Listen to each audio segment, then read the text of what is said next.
It was 3:42 a.m. when my life changed forever. I know the exact time because I looked at the dashboard clock seconds before I saw him. 3:42. A number burned into my memory like an invisible scar. Figueroa Street was empty on that early Tuesday morning. Just me, my old worn-out cab, and the heavy silence of Los Angeles asleep. A light drizzle had started to fall, the kind that doesn't really soak you but makes everything shine under the neon signs of closed bars and 24-hour convenience stores. I was driving slowly, unhurried. After 4 years working this shift, 11 at night to 7 in the morning, I'd learned that the early hours have their own rhythm. There's no point rushing. Rides show up when they're meant to, drunks leaving bars, nurses coming off hospital shifts, sometimes someone crying in the back seat, trying to hide their face. I don't ask questions. Never have. The windshield was fogged up. I turned on the wipers, and that's when I saw the red and blue neon glow from the Stardust Motel spreading across the wet asphalt. Beautiful, in a sad sort of way. Like everything in this city after midnight. My eyes burned with exhaustion. I was thinking about stopping at a gas station to grab one of those terrible machine-made coffees when the figure appeared. At first, I thought I was imagining it. A man, running, barefoot, shirtless, carrying something in his arms. I instinctively slowed down. My heart sped up. Something was wrong, very wrong. The man was running like he was escaping hell itself. Feet slapping against the wet pavement, body leaning forward, his arms shielding whatever he was carrying against his chest. That's when I realized. It was a baby. He was holding a baby wrapped in a blanket. My stomach dropped. I should have sped up. I should have driven right past. But something made me stop. Maybe curiosity. Maybe the part of me that still wants to believe the world makes sense. He saw my cab and ran straight toward me. He slammed his hands against the window so hard the whole car shook. I almost screamed. His face was pressed to the glass, eyes wide, mouth open, sweat mixed with rain dripping down his forehead. "Please!" His voice was a muffled cry through the window. "Please, you have to take me." I froze. My hands on the wheel, foot still on the brake, the engine rumbling softly. My brain was screaming, "Don't open that door. Don't. Call the police. Leave. Now." But then I looked, really looked, into his eyes. And I saw something that split me in half. Pure fear. Not the fear of someone who did something wrong. The fear of someone trying to protect something. The fear of a cornered animal. Someone who has nothing left to lose. The baby was crying softly. A weak, tired cry. The blanket wrapped around the child had dark stains. Stains that looked like blood. My hand moved before I had time to think. I unlocked the back door. The click echoed through the quiet night like a gunshot. He yanked the door open and jumped in, almost collapsing onto the seat. The smell hit me instantly. Sweat, desperation, something metallic I didn't want to identify. He held the baby against his chest like the child would disappear into thin air if he loosened his grip. "Thank you, thank you, thank you," he repeated, breathless, his voice breaking. I turned to look at him. He was young, maybe in his early 30s. Tattoos on his chest and arms, an old scar on his eyebrow. His bare feet were torn up, bleeding like he had run miles on asphalt. "What?" I began, but he cut me off. "Just drive." His voice was both a command and a plea. "Just keep driving. Please." I should have asked where. I should have demanded an explanation. I should have done a lot of things differently. But I didn't. I stepped on the gas. The cab picked up speed, and Figueroa Street started to blur past the windows. Closed shops, streetlights, shadows. I had no idea where I was going. I was just driving. My heart was pounding so hard I could hear the blood rushing in my ears. I gripped the steering wheel until my knuckles turned white. The baby kept crying. That soft, weak cry that cut straight through me. Then I looked in the rearview mirror, and my blood ran cold. Headlights. 2 bright headlights slicing through the dark. A car. Black. Powerful. A Charger. Speeding up. Coming straight for us. "They're coming!" the man in the back seat whispered, voice hoarse. I knew they'd come. I pressed the gas pedal harder. My old cab protested, but obeyed. The engine groaned. The speedometer climbed. 60, 70, 80. The Charger was closing in, closer. And in that moment, with terrifying clarity, I knew. This wasn't a regular ride. This was a life or death chase, and I had just chosen a side. The silence inside the cab was deafening. Only the rumble of the engine, the hiss of the tires on the wet pavement, and that heavy breathing coming from the back seat. He was breathing like someone who had just come up from underwater, fast, desperate, trying to pull every bit of air possible into his lungs. I kept my eyes on the road, but my mind was somewhere else, trying to process, trying to understand what the hell I had just done. 85 kilometers an hour on an empty street in the middle of the night. A barefoot, shirtless man in my back seat. A baby wrapped in a blood-stained blanket. And a black Charger chasing us like we were criminals fleeing a robbery. I wasn't a criminal. At least I hadn't been 5 minutes earlier. I adjusted the rearview mirror on purpose, just to have an excuse to look at him, to try to understand who this man was, the one who had crashed into my night and turned everything upside down. He was hunched over the baby, shielding the child with his body. His hands were shaking. Not a subtle tremor, a violent one, like he was hypothermic. But it wasn't cold. It was warm. Sweat dripped down the side of his face, soaking into the seat. His feet were destroyed. Fresh blood stained the old upholstery of the cab. Deep cuts on the soles, on the heels, like he had run over glass, or rocks, or anything painful. But he had simply ignored it because he had something more important to protect. The baby had stopped crying. That bothered me more than the crying. Babies don't go silent like that. Not at that age. They cry, squirm, react. But this child was motionless, too still, eyes open, fixed on some invisible spot on the ceiling of the car, like she was processing things no baby should have to understand. They were old eyes, far too old, as if that child had already seen more suffering in her few months of life than many people see in an entire lifetime. "Where am I going?" I finally managed to ask. My voice came out hoarse, strange. He didn't answer. I glanced again at the mirror. He was looking out the rear window, watching the Charger. The headlights were still there, about 50 meters back, like predator eyes lurking in the dark. I said, "Where am I going?" I repeated, louder this time. "Anywhere," he said, voice hollow. "Just away from them."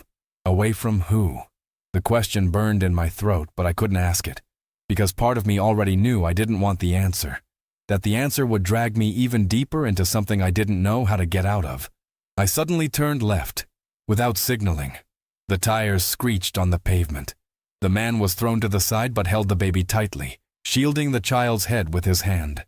We entered a side street, then another. I knew these neighborhoods. I had driven through them for years, night after night, picking up passengers from rundown bars and cheap motels.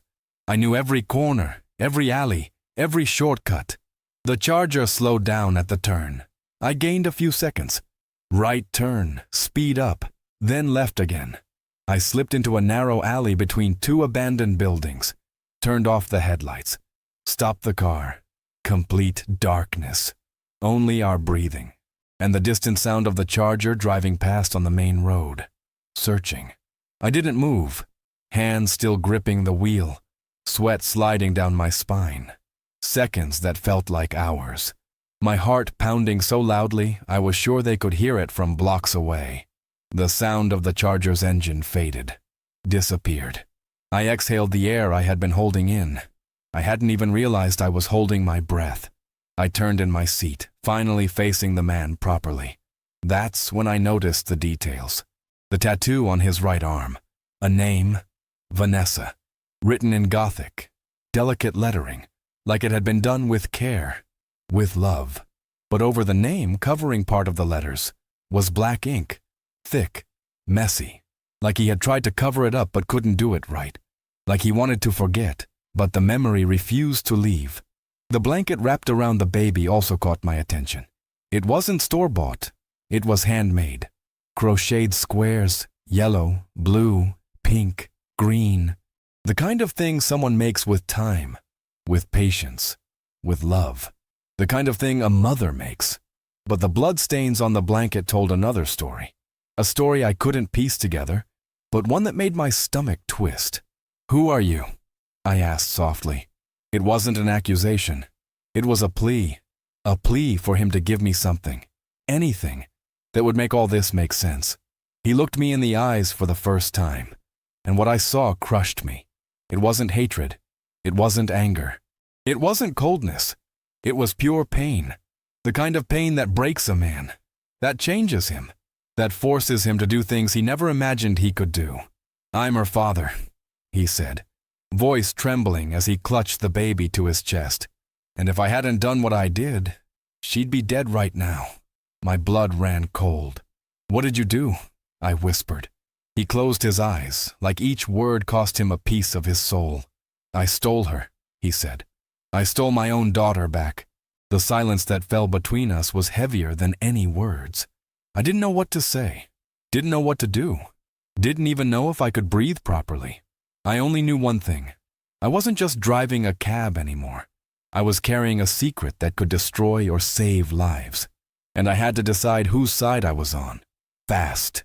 I drove for another 10 minutes in silence, taking random streets, checking the rearview mirror every 5 seconds. The charger was gone. At least for now. I found refuge under an abandoned bridge in the industrial part of the city. The kind of place no one goes in the middle of the night. Rusted shipping containers stacked on one side, decommissioned train tracks on the other. The rain had stopped, but the smell of moisture and old metal still clung to the air. I parked, turned off the engine. Silence returned, heavy, suffocating. This time, I turned completely in my seat, facing the man. He was still holding the baby, but now he was staring out the window, as if expecting that charger to appear out of nowhere at any second. "It's time for you to tell me what's going on," I said, my voice echoing inside the car. "For real. No lies." He took a deep breath, closed his eyes. When he opened them again, there were tears there.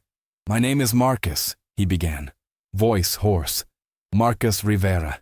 And this," he looked down at the baby in his arms. "This is Sophia, my daughter. 11 months old. Sophia."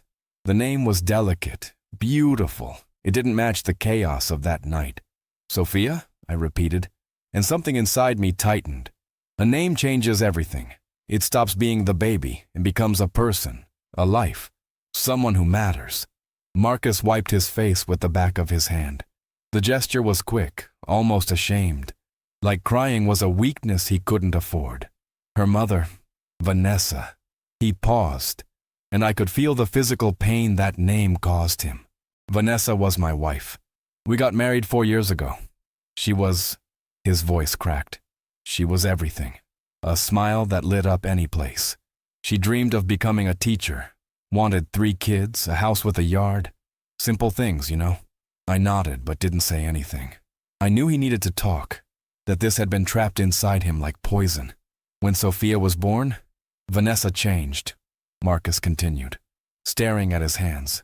"Not in the way people expect. Not that unconditional love everyone talks about. She became distant, depressed. I tried to help, but I worked double shifts in construction. Leave at 5 in the morning, get back at 10 at night. We barely saw each other." He stopped, swallowed hard. "That's when heroin came into our lives." The word fell between us like a bomb. Heroin. I had seen enough in this city to know exactly what that drug does to people, how it corrodes, how it steals a person's soul and leaves only a ghost behind. At first I didn't know. Marcus shook his head, still trying to make sense of it.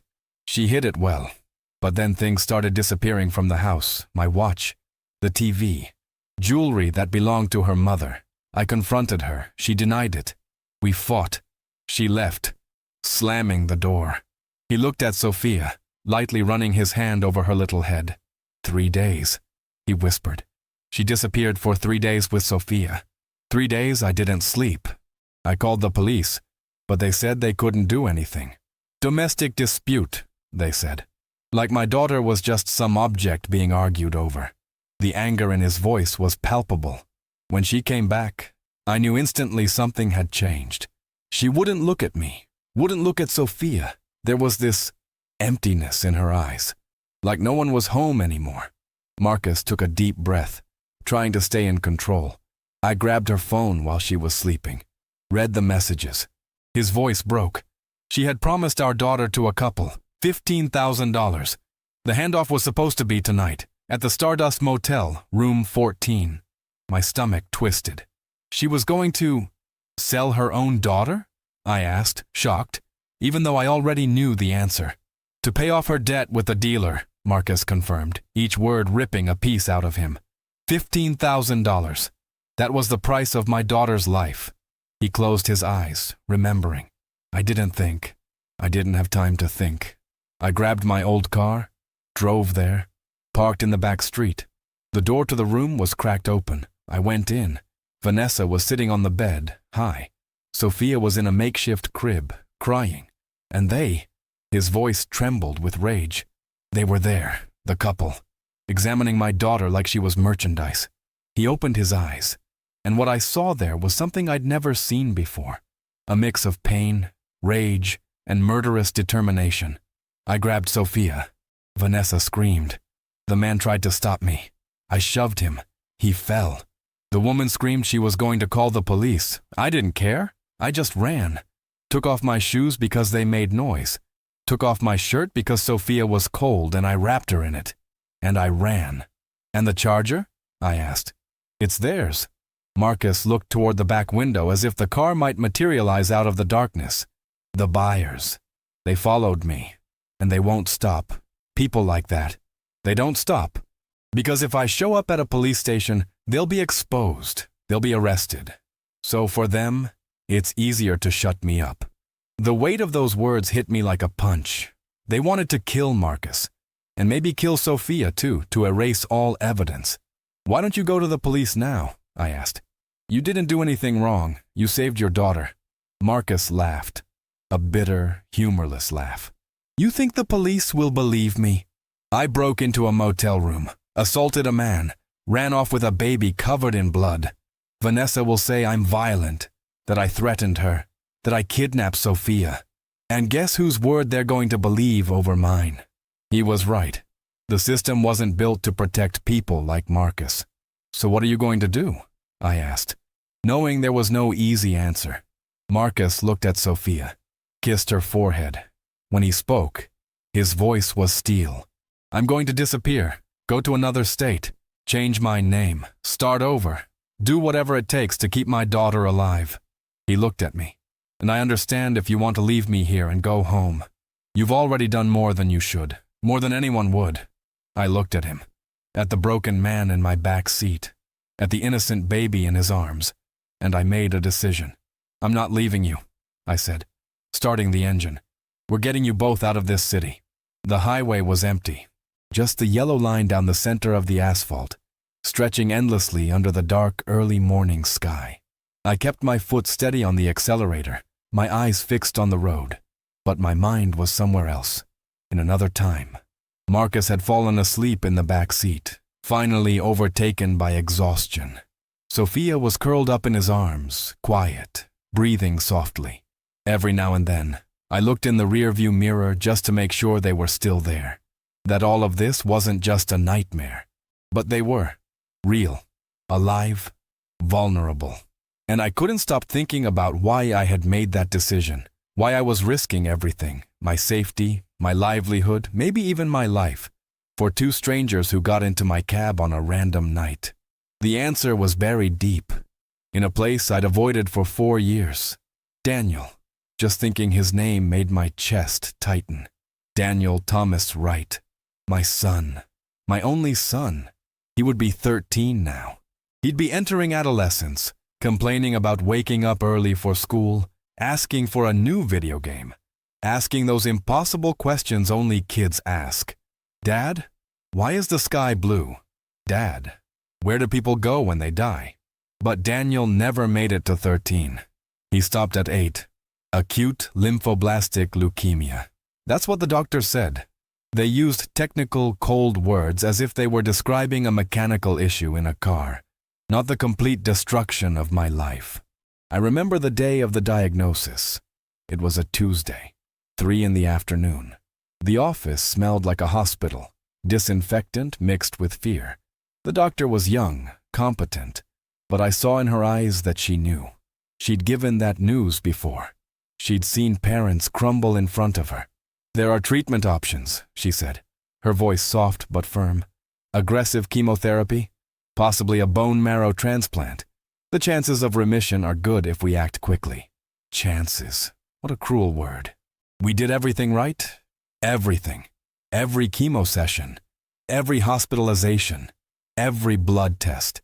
Carol, my wife, became a warrior. She memorized medical terms, debated treatments with oncologists, created medication spreadsheets. I worked 3 jobs to pay for what insurance wouldn't cover. Daniel was so brave.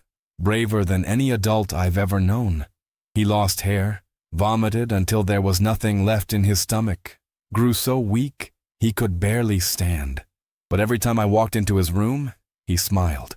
"Hey, Dad," he'd say, voice faint. "You bring candy?" I always did. Hidden from Carol and the doctors, mint candies, his favorite.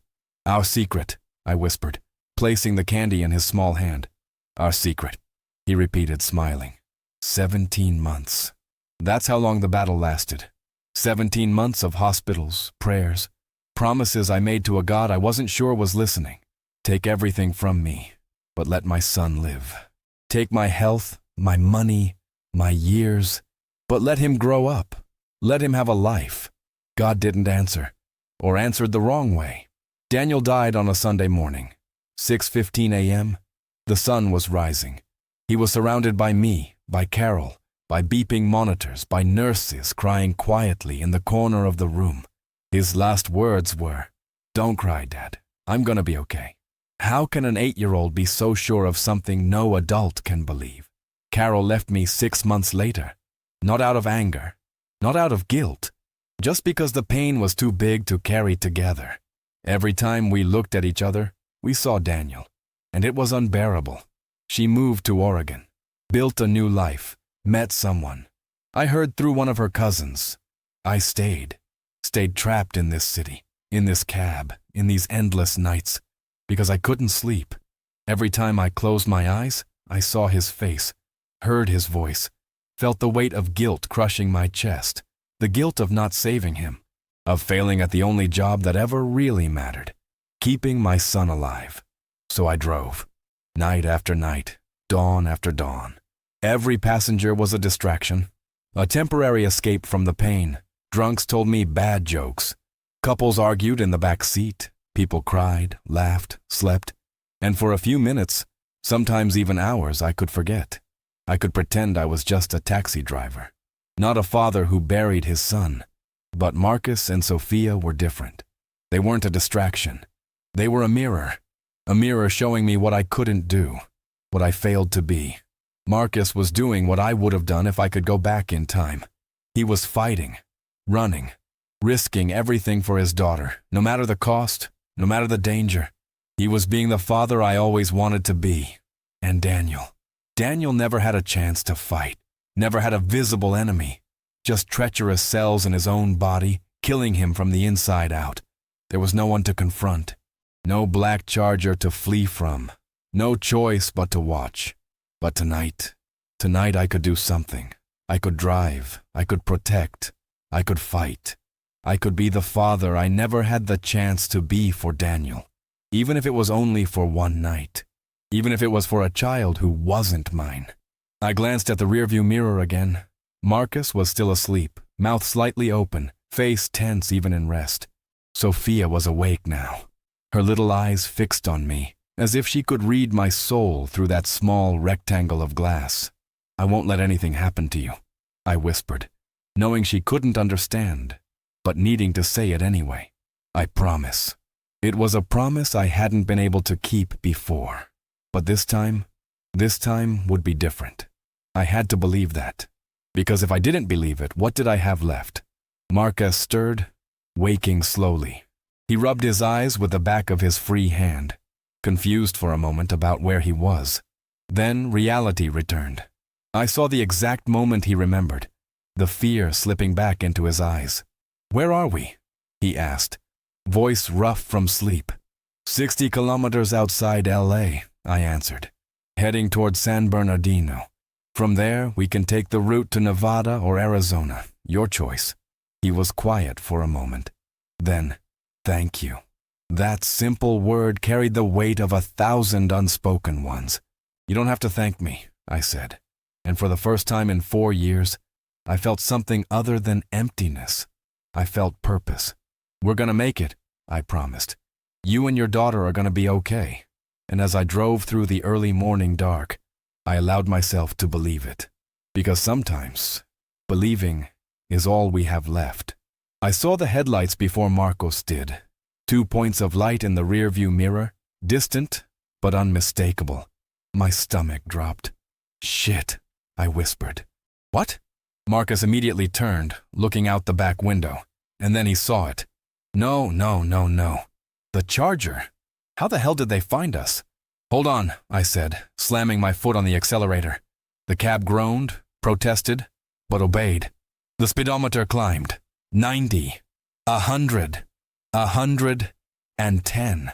The old engine vibrated, making a sound that did not feel healthy, but I couldn't care about that now. The headlights behind us grew. They were gaining. "How did they find us?" Marcus shouted, holding Sophia tightly against his chest with one hand and bracing himself with the other. "I don't know," I yelled back, taking a sharp right turn. The tires screeched.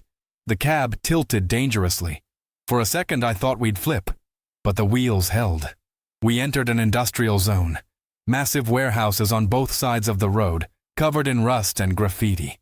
Shipping containers stacked like metal mazes. Broken streetlights casting distorted shadows. No one around.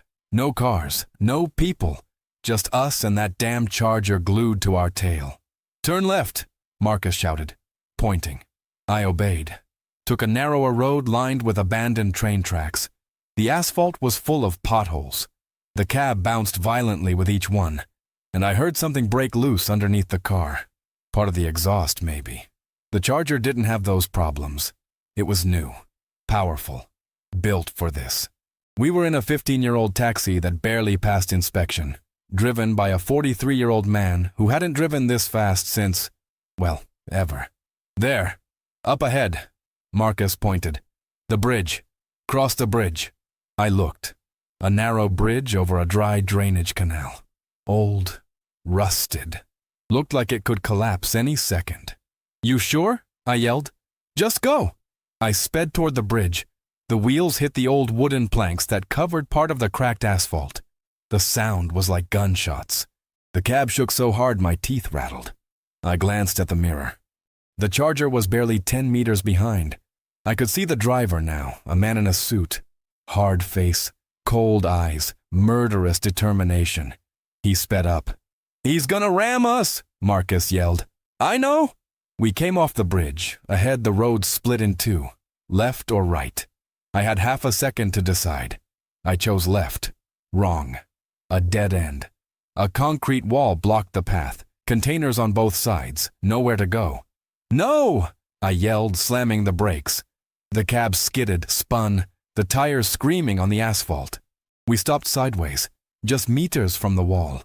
The Charger entered the alley behind us. Slowly. They knew they had us.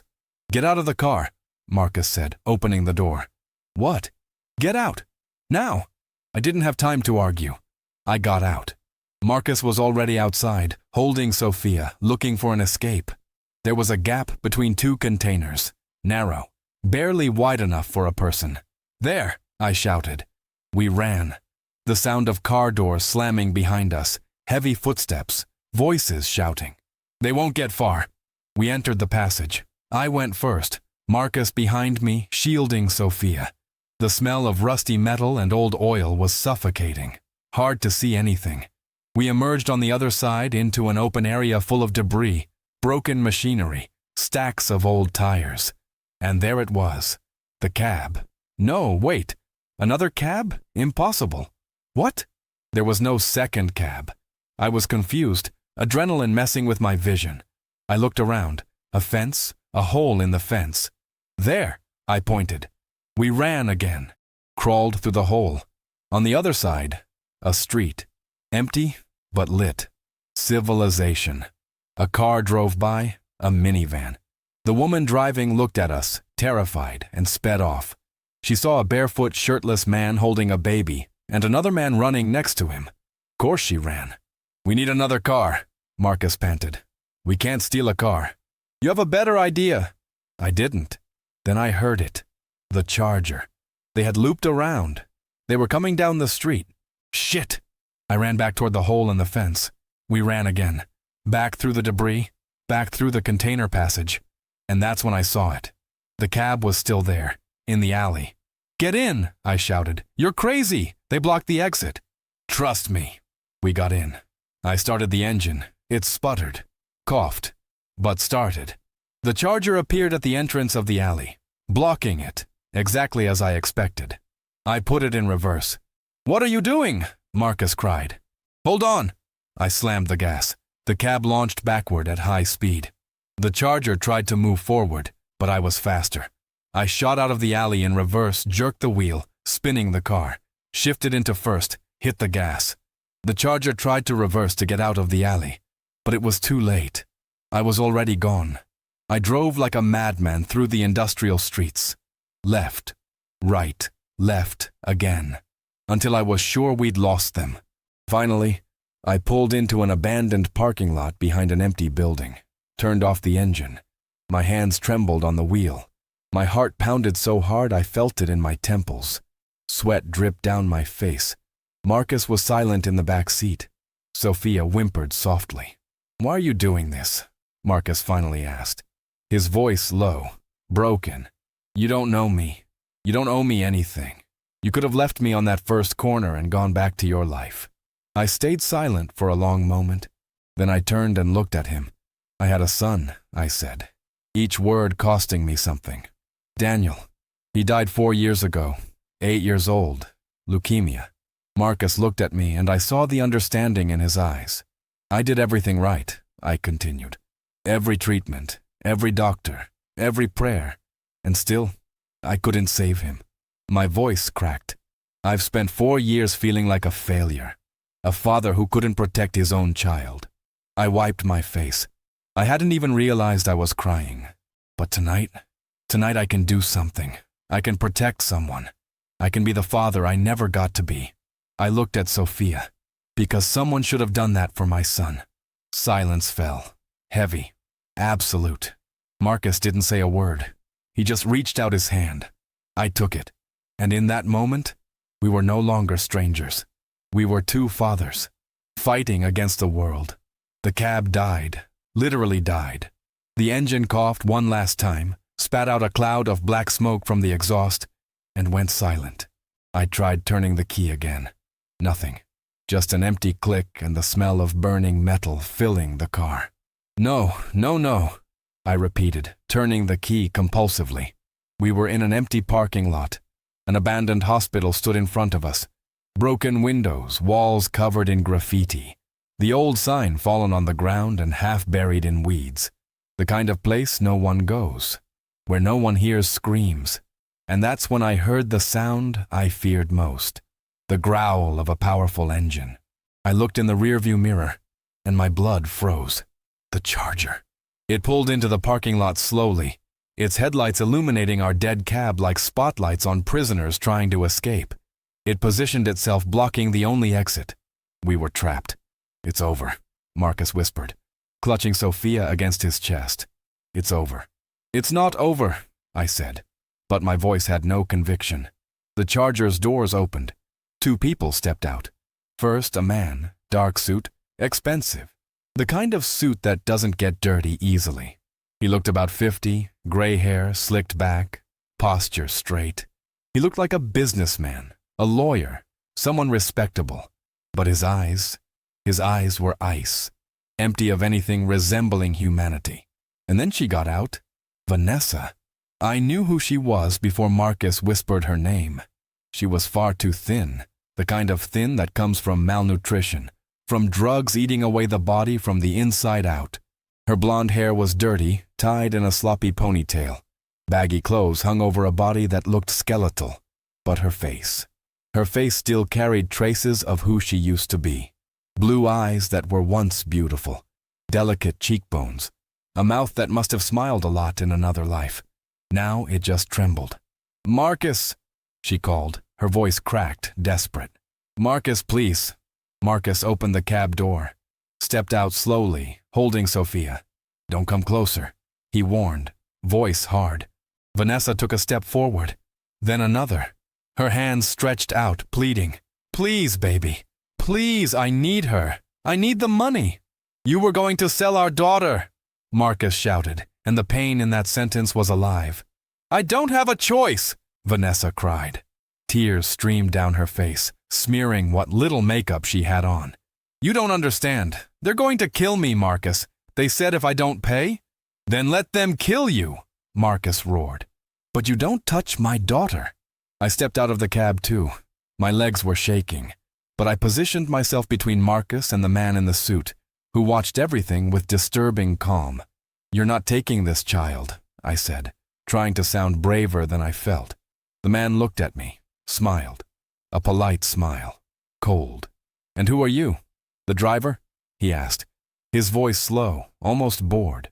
"This doesn't concern you. I suggest you get back in your car and leave." "My car is broken," I replied, "and this does concern me, because I made this child my responsibility." "How noble," he said, sarcasm dripping from every syllable. "A taxi hero. But look, the child's mother is here." He gestured toward Vanessa. "And she has made a decision about her daughter's future. It's her right." "Right?" I spat. "Selling a baby is a right?" "I call it an opportunity," he corrected, taking his hands out of his pockets. "The couple adopting Sophia will give her everything these two never could. Education, safety, a dignified life. And Vanessa gets to pay her debts and start over. Everyone wins." "Except Sophia," Marcus said, his voice shaking with rage. "Who will grow up without knowing who her father is, without knowing I fought for her?" Vanessa sobbed loudly. "Marcus, please." She stepped closer. "Look at me. Look at what I've become." She extended her arms, showing the needle marks, the scars. "I'm not fit to be a mother anymore. I can't stop.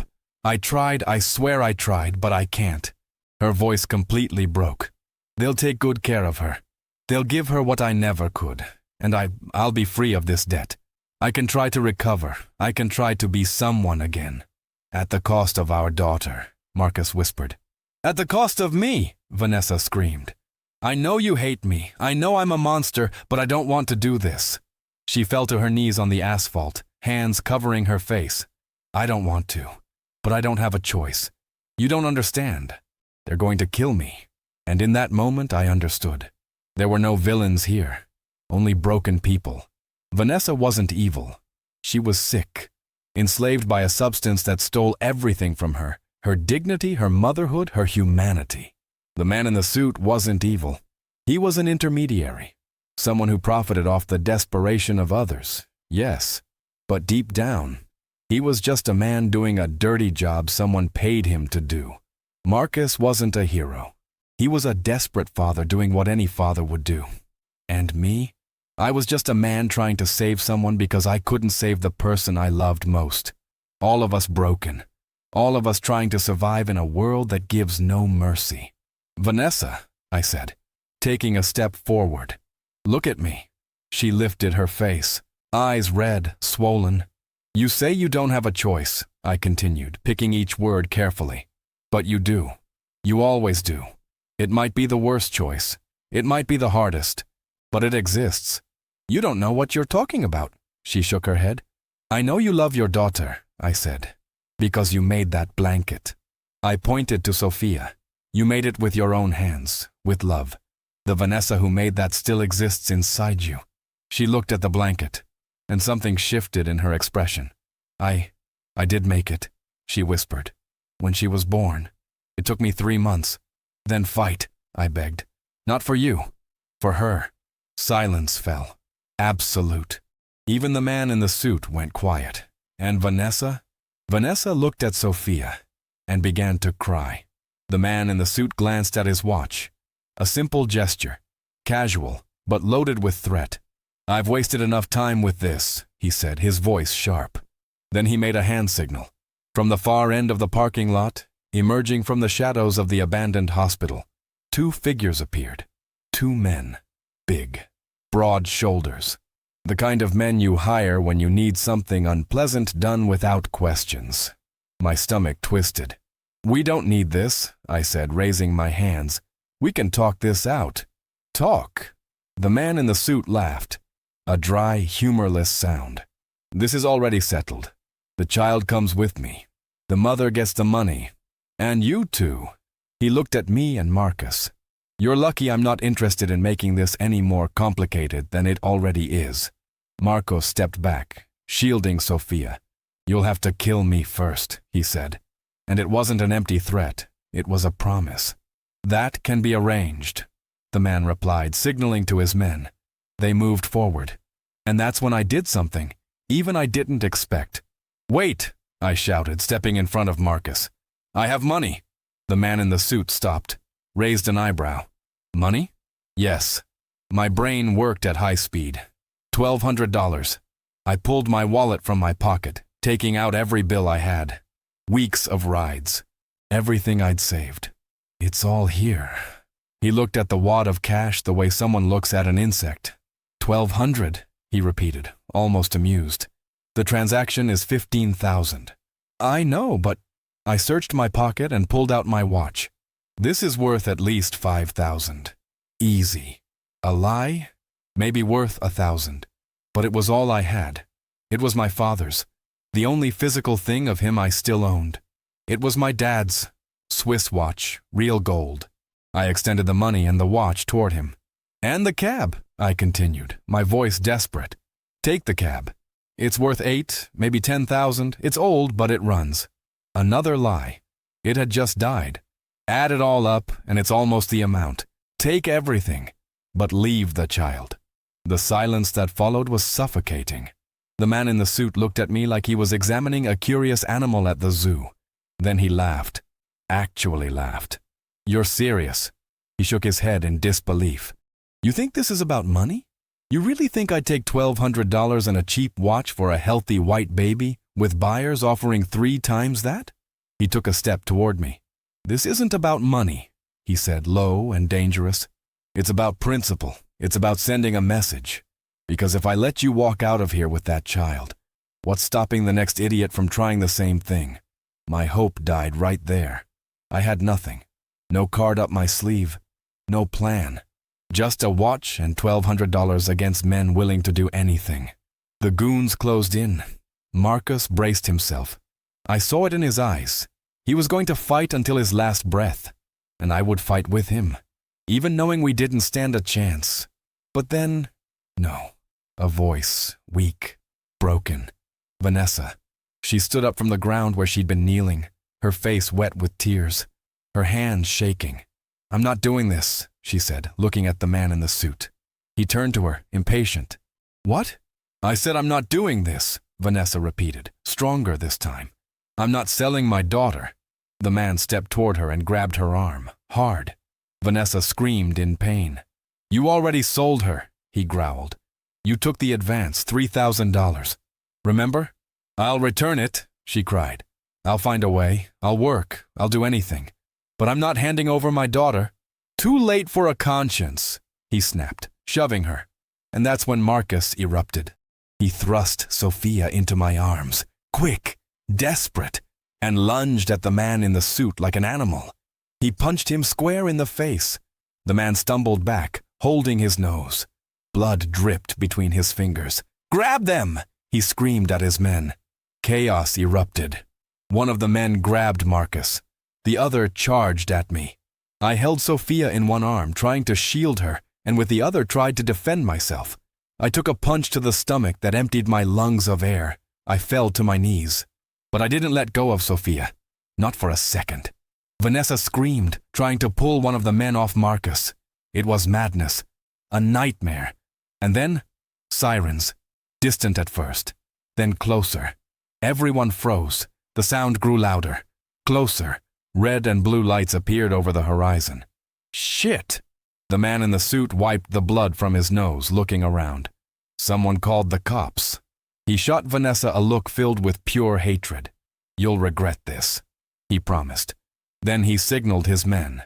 They released Marcus and bolted for the Charger. The doors slammed, the engine roared, and they were gone, vanished into the night, leaving only the four of us. Marcus on the ground, his lip bleeding. Me kneeling, Sophia clutched in my arms. Vanessa standing, trembling, arms wrapped around herself, and the sirens closing in. I looked at Vanessa. She looked back, and for a brief moment I saw the mother she could have been. Maybe still could be. "Thank you," I whispered. She didn't answer. She just collapsed onto the ground, buried her face in her hands, and cried. Cried like someone who had lost everything, or like someone who had just found herself again. I didn't know. The police lights filled the parking lot. 3 patrol cars, doors opening. Officers shouting, "Hands on your head! Don't move!" I raised my hands, still holding Sophia. "Don't shoot!" I yelled. "There's a baby here!" Marcus raised his hands too. One officer approached cautiously, gun still drawn. What the hell is going on here? I looked at Marcus. Marcus looked at Vanessa. Vanessa looked at Sophia. And none of us knew how to answer. Because how do you explain an entire night of desperation, love, failure, and courage in a few words? "We're just trying to survive," I said finally. And it was the truest thing I had ever spoken in my life. Dawn arrived slowly, as if the world were afraid to wake up after such a brutal night. I sat on the curb of the parking lot, watching the sky shift from black to dark blue, then to that soft orange that comes right before sunrise. Golden light began cutting across the Los Angeles horizon, touching the tops of buildings, turning windows into sheets of fire. Beautiful! Even after everything, the world still knew how to be beautiful. The police had arrived half an hour earlier, maybe 40 minutes. I'd lost track of time. We answered questions. A lot of questions. A young officer, no older than 25, scribbled notes in a small pad, while another, older and tired, simply watched me with the eyes of someone who had seen it all. And nothing surprised him anymore. I told the story, from the beginning. The barefoot man pounding on my taxi window. The Charger. The chase. All of it. Marcus confirmed it. Added details I didn't know. About Vanessa, about the buyers, about the attempt to sell his daughter. Vanessa talked too. Through sobs, through trembling. She confessed everything. The debt with the dealer, the desperation, the promise she made and almost kept. And then they took her. Not in handcuffs, but in a patrol car all the same. They said she'd go to a rehab facility, that there was a warrant for possession, but given the circumstances, the judge would likely offer treatment instead of prison. I watched her climb into the car. She looked back once, just once, straight into Marcus's eyes, at Sophia in his arms, and whispered something I couldn't hear. But Marcus heard, and he cried.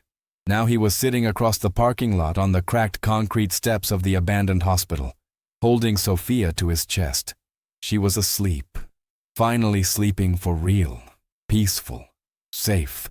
The officers had released us, for now. They said we'd need to come in later for more statements, that the case was far from over. But for the moment, Marcus was allowed to keep his daughter. A social worker would come in the morning to assess the situation.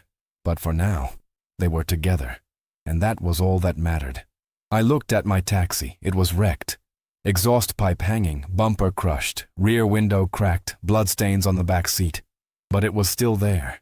It had survived. Just like us. Marcos stood up, walked toward me slowly, as if each step hurt. It probably did. He was beaten, swollen lip, black eye, feet still bleeding, but alive. He extended his hand. "I don't know how to thank you," he said, voice rough with exhaustion and emotion. I looked at his hand, took it, firm. "You don't need to thank me," I said. "Yes, I do." His voice insistent, sincere. "You risked your life, for me, for her." He glanced down at Sophia. "You didn't have to do that. I let go of his hand, looked toward the horizon. The sun was rising. You gave me something I thought I'd lost, I said quietly. Marcus frowned. What? I took a deep breath. The words were heavy, but they needed to come out. I spent 4 years believing I didn't save my son, I said. That I failed as a father. That I wasn't strong enough, smart enough, fast enough. That if I had just done something differently, he'd still be here. My voice faltered, but I kept going. I carried that guilt like a stone in my chest. Every day, every night, every time I looked in the mirror, I saw a failure. A man who couldn't protect what he loved most. I looked at Marcus. But tonight I learned something, I said. I learned that sometimes we can't save the people we love. Sometimes the illness is too strong. Sometimes the world is too cruel. Sometimes, no matter how hard we fight, it's not enough. I wiped my face. I hadn't even realized I was crying again. But we can show up, I continued. We can try. We can fight until the last second. We can be there, holding their hand, drying their tears, saying, I love you until the very end. My voice broke completely. And that's everything. That's what being a father is. Marcus stared at me for a long moment. Then he stepped forward and hugged me. Not a polite hug. A hug from one broken man to another, from father to father, from two souls who had walked through hell and somehow come out holding each other up. I held him too, tight, and I cried. I cried for Daniel. I cried for Marcus. I cried for Sophia. I cried for every child the world hurts, and for every parent who fights desperately to protect them. When we finally let go, we were both wrecked, but also healed, in some strange, impossible way. Healed. Sophia yawned, opened her eyes, looked at me, and smiled. A small smile, innocent. The kind of smile that knows nothing of pain, of chases, of almost tragedies. The kind of smile that still believes the world is good. And you know what? In that moment, looking at that smile, I believed it too. Take good care of her, I said. Always, Marcus promised. He turned to walk away, paused, looked back. What's your name? He asked. I spent the whole night with you and don't even know your name. I smiled, tired, but real. Thomas, I said. Thomas Wright. Thank you, Thomas, he said, for everything. Then he walked away, father and daughter, heading toward the rising sun, toward a new life, uncertain, hard, but together. I stood there watching until they disappeared around the corner. Then I turned to my wrecked taxi, got inside, sat in the driver's seat, put the key in the ignition, and by some impossible miracle, it started. The engine coughed, protested, but started. I smiled. Good boy, I said softly, patting the dashboard. I put it in first gear and drove out of the parking lot. I drove through the empty streets of Los Angeles, the city waking up, people heading to work, cafes opening, life beginning again. Golden morning light washed over everything, and for the first time in 4 years, I felt light, because I finally understood something. That night, I didn't just save a child, I saved myself. I saved the father I thought had died with my son. I saved the man who hid in the night because he was afraid to live. I saved the part of me that still believed it was worth fighting. I drove toward the sun, and for the first time in a very long time, I wasn't running from the light. I was driving into it. Life went on. And so did I.